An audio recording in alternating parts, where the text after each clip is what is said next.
C'est quoi la BRVM et comment y investir? Comment acheter des actions et des obligations? C'est ce que nous allons voir dans la vidéo d'aujourd'hui. Beaucoup de gens ici te diront que la bourse, ce n'est pas pour nous, que c'est pour les Occidentaux, alors qu'il existe bien une bourse même en Afrique de l'Ouest.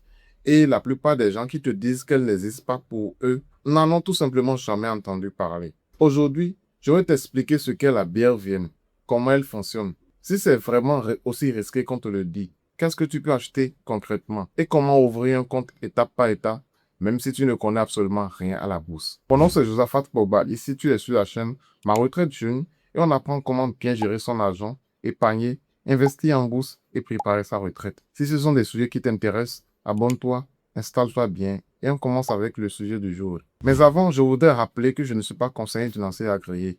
Tout ce que je partage ici, c'est le fruit de mes propres expériences, de mes lectures, de mes formations que j'ai suivies et de recherches personnelles. Ces informations sont à caractère éducatif. Pour toute décision financière importante, rapproche-toi toujours d'un professionnel qualifié. Si tu as regardé ma vidéo précédente sur la bourse en général, je te mets le lien en description. Tu sais déjà que le mécanisme est simple. Des entreprises qui ont besoin d'argent pour grandir et des gens comme toi qui peuvent devenir copropriétaires en achetant une petite part de ces entreprises. La BRVM, c'est exactement ça, mais à notre échelle. BRVM, ça veut dire Bourse régionale des valeurs mobilières. Elle est basée à Abidjan, en Côte d'Ivoire. Elle a été créée en 1996 et elle a démarré ses activités le 16 septembre 1998. Elle cumule donc plus de 25 années d'existence.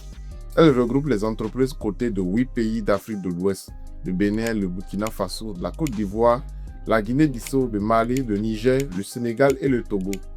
Tous les pays de la zone UEMOA. Ça veut dire une chose importante. Quand tu ouvres un compte pour investir à la BRVM depuis le Bénin, tu n'achètes pas seulement des entreprises béninoises. Tu peux devenir actionnaire d'une entreprise sénégalaise, ivoirienne ou togolaise avec le même compte. Et c'est justement ce qu'on appelle un compte titre. Je veux que tu comprennes bien ce que c'est. C'est la base de tout ce qu'on va voir par la suite. Un compte titre, ça ressemble à un compte bancaire classique. Sauf qu'au lieu de contenir de l'argent, il contient des parts d'entreprise et des obligations que tu détiens. C'est là que sont enregistrées à ton nom toutes les actions ou obligations que tu achètes à la BRVM. Exactement comme ton compte bancaire garde une trace de combien d'argent tu as, ton compte titre garde une trace de quelle entreprise tu possèdes et en quelle quantité. Pour te donner une idée de la taille de ce marché, selon les données publiques de la BRVM, la capitalisation totale du marché des actions aujourd'hui dépasse les 17 000 milliards de francs CFA, soit plus de 25 milliards d'euros. Et le marché des obligations dépasse, lui, les 13 000 milliards de francs CFA, soit plus de 20 milliards d'euros. Ce ne sont pas des petits montants qu'on trouve dans un coin. C'est un vrai marché financier, avec de vraies entreprises, de vrais volumes d'échanges chaque jour. Maintenant, deux cycles que tu vas croiser souvent et que je veux démystifier tout de suite. Le premier, c'est l'AMF-UEMOA, l'autorité des marchés financiers de l'Union monétaire ouest-africaine. Pour faire simple, c'est le gendarme du marché financier régional. Elle contrôle et autorise tous les acteurs qui interviennent sur la BRVM pour protéger ton épargne. Le deuxième, c'est OPCVM, un organisme de placement collectif en valeurs mobilières. En clair, c'est une structure qui collecte de l'argent de plusieurs épargnants comme toi et qui l'utilise pour constituer un portefeuille diversifié d'actions et d'obligations. C'est un outil particulièrement utile pour un débutant. Maintenant que tu sais ce qu'est la BRVM et ce qu'est un compte titre, il y a une question que tout le monde se pose avant de se lancer. Est-ce un risque d'investir à la BRVM? Je vais être honnête avec toi. Oui, il y a un risque. Toute action peut perdre de la valeur. Ça, on ne va pas te le cacher. Contrairement à ce que certains gourous de l'investissement essaient de te vendre. Mais voilà ce qu'il faut comprendre. Le risque n'est pas plus élevé à la BRVM qu'à New York ou à Paris. C'est le même mécanisme, avec les mêmes règles de base. Et sur les dernières années, la BRVM a même enregistré de meilleures performances que la plupart des bourses des autres pays. En réalité, ce qui change, c'est la perception. Beaucoup de gens ont peur d'investir chez eux en Afrique que d'investir dans une entreprise américaine qu'ils ne connaissent même pas. Juste parce que le nom Apple leur est familier et pas le nom EcoBank ou Sonatel. Et pourtant, ce sont des entreprises que tu connais déjà dans ta vie de tous les jours. EcoBank ou BOA sont peut-être tes banques. Ces entreprises publient leurs comptes, sont contrôlées et sont suivies par l'AMF, UEMOA, le régulateur qu'on vient de voir. Exactement comme les bourses occidentales ont leur propre régulateur. Le vrai risque, ce n'est pas la BRVM en tant que telle, c'est de mettre tout ton argent sur une seule action sans diversifier. C'est ça qui peut te faire perdre gros, pas le fait d'investir dans notre région. Une dernière chose avant de continuer. Comme pour tout investissement en bourse, la valeur de tes actions peut monter comme descendre. Ce n'est pas un compte épargne classique. On y reviendra à chaque étape. Maintenant qu'on a démystifié la peur, voyons ce que tu peux acheter à la BRVM avec ton argent. À la BRVM, tu as principalement 3 produits différents. Et comprendre la différence entre ces 3 produits, c'est la clé pour comprendre tout ce qu'on va voir juste après. Le premier, ce sont les actions. Prenons un exemple concret. Sonatel, l'opérateur téléphonique. Si tu achètes une action de Sonatel, tu deviens copropriétaire d'une infime partie de cette entreprise. Si Sonatel fait des bénéfices, tu peux toucher des dividendes. Et si sa valeur monte, tu peux revendre ta part plus cher que tu ne l'as acheté. C'est le produit le plus dynamique, mais aussi le plus volatile. Sa valeur peut monter comme descendre, parfois fortement. Le deuxième, ce sont les obligations. Là, tu ne deviens pas copropriétaire. Prenons un autre exemple. L'État du Bénin émet régulièrement des obligations pour financer des projets publics. Si tu achètes une obligation d'État, tu prêtes simplement de l'argent au Bénin et en échange, tu reçois des intérêts fixes chaque année sur une durée déterminée à l'avance. C'est beaucoup plus prévisible qu'une action et généralement plus sécurisé. Le troisième, ce sont les FCP, les fonds communs de placement qu'on appelle aussi OPCVM. Ici, tu n'achètes ni une action précise ni une obligation précise. Tu achètes une part d'un fonds déjà construit par des professionnels qui répartit ton argent sur plusieurs actions et obligations à la fois. Par exemple, un FCP peut contenir un peu de Sonatel, un peu d'EcoBank, un peu d'obligations d'État. Tout ça dans un seul produit. C'est l'option la plus adaptée si tu débutes et que tu ne sais pas choisir toi-même chaque titre, parce que le risque est automatiquement réparti sur plusieurs entreprises. Et logiquement, toutes les entreprises ne peuvent pas faire faillite au même moment. Retiens donc bien cette différence, parce qu'elle va tout expliquer de la partie suivante. Les actions et les obligations, tu les choisis toi-même, une par une. Les FCP, c'est quelqu'un d'autre qui les a composés pour toi, un professionnel. Et c'est exactement cette différence qui va déterminer par où tu dois passer pour ouvrir ton compte. Alors, comment tu t'y prends concrètement? Rappelle-toi ce qu'on vient de voir. Il y a 2 types d'acteurs à la BRVM. Et le choix de l'un ou de l'autre dépend directement de ce que tu veux acheter. Si tu veux choisir toi-même tes actions et tes obligations, ce qu'on appelle la gestion libre, il te faut une SGI, une société de gestion et d'intermédiation.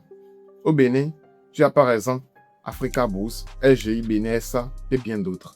Avec une SGI, c'est toi qui décides quoi acheter, quand et en quelle quantité. Si tu préfères ne pas choisir toi-même et laisser un professionnel composer un FCP diversifié à ta place, tu passes plutôt par une SGO, une société de gestion d'OPCVM. Au Bénin, tu as par exemple la SWAGA ou l'Africaine de gestion d'actifs AGA. Avec une SGO, c'est elle qui a déjà construit le fonds et toi tu acceptes simplement des parts dans ce fonds. C'est d'ailleurs l'option généralement recommandée si tu débutes et que tu n'as aucune connaissance en bourse. Justement parce que le travail de sélection est déjà fait pour toi. Tu précises encore, ce ne sont pas des recommandations personnalisées. Il existe d'autres SGI et SGO Bénin et dans les zones pays de la zone UEMOA. Je prépare d'ailleurs une vidéo comparative complète avec beaucoup plus de détails et de chiffres sur les frais de chacune pour t'aider à choisir en connaissance de cause. Maintenant, quels sont les documents à préparer? De façon générale, on te demandera un formulaire d'ouverture fourni par la SGO ou la SGO elle-même, 2 photos d'identité, une pièce d'identité, un justificatif de domicile, ton IFU et un RIB. Et là, un point important pour ceux qui sont dans la diaspora. Si tu comptes envoyer ton argent depuis un compte en France, en Belgique ou ailleurs, c'est le RIB de ce compte étranger qu'il faudra fournir. Mais si tu vends plutôt ton argent depuis un compte local ici au Bénin, c'est le RIB de ce compte local qu'on te demandera. Ça dépend simplement d'où viendront tes virements. Alors, ça coûte combien d'ouvrir un compte? Honnêtement, ça varie beaucoup d'une structure à l'autre. On parle généralement de 10 000 à 50 000, soit environ 15 à 115 euros selon la LGI ou la SGO, et parfois plus selon les frais additionnels. Certaines SGO ont même des frais de création de compte quasiment nuls. Tu ouvres le compte et tu commences directement à provisionner le compte pour acheter des parts de FCP. Une fois ton dossier est déposé, le compte est généralement actif entre 48 et 72 heures selon la structure choisie. Maintenant que tu sais comment ouvrir un compte, il y a une dernière chose que je veux te dire. Tous les jours, tu finances déjà des entreprises africaines. Quand tu paies ta facture de téléphone, tu finances une entreprise de télécommunications. Quand tu déposes de l'argent à la banque, tu finances une banque. Ces entreprises existent grâce à des clients comme toi. Mais il y a une différence énorme entre financer une entreprise en tant que client et financer une entreprise en tant qu'actionnaire. En tant que client, tu payes, point final. Ton argent sort de ta poche et il ne revient jamais. Mais en tant qu'actionnaire, c'est l'inverse qui peut se produire.